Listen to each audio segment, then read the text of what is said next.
तो आपको कांग्रेस के कुछ और पुराने गुनाहों की भी याद दिलाना चाहता हूं। सिर्फ एक परिवार की पहचान बनाने के लिए, सिर्फ एक परिवार के कुछ लोगों की प्रतिष्ठा के लिए, एक परिवार के स्वार्थ की सिद्धि के लिए कांग्रेस ने बाबा साहब आंबेडकर का भी अपमान किया। कांग्रेस ने उन्हें चुनाव में हराने के लिए एड़ी चोटी का जोर लगाया। देश के प्रति बाबा साहब आंबेडकर के योगदान को भुलाने की साजिश रची थी, क्योंकि बाबा साहब ने उस परिवार को चुनौती दी थी। इसलिए बाद की पीढ़ियों ने भी बाबा साहब से निरंतर बदला लिया। वो तो आज वोट बैंक की मजबूरी है जो कांग्रेस बाबा साहब का नाम लेना शुरू किया है, वरना वही कांग्रेस है जिसने दशकों तक उनकी फोटो तक संसद में लगने नहीं दी। ऐसी कांग्रेस को माफ कर सकते हैं क्या? ये उनके सारे साथियों को माफ कर सकते हैं क्या? उनके झूठे वादों को मान सकते हैं क्या?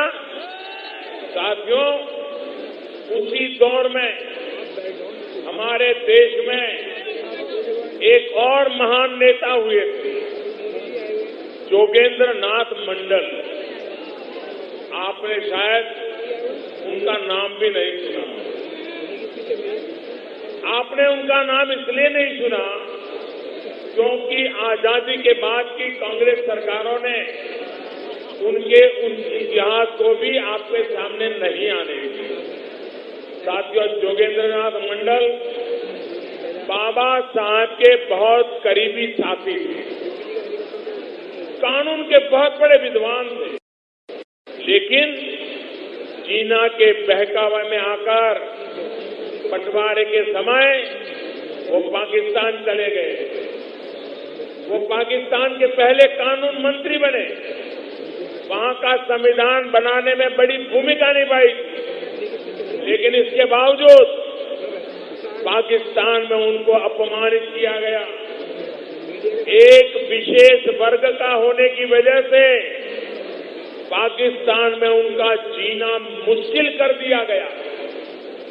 वहां के हालात ने उनका भरोसा तोड़ दिया। वो इतने दुखी हुए कि पाकिस्तान छोड़ करके भारत की शरण में आ गए। लेकिन पाकिस्तान से वापस आने के बाद तब की कांग्रेस सरकार ने उनके साथ उससे भी ज्यादा बुरा किया। अपनी मृत्यु तक वो बहुत ही मुश्किल परिस्थितियों में रहे।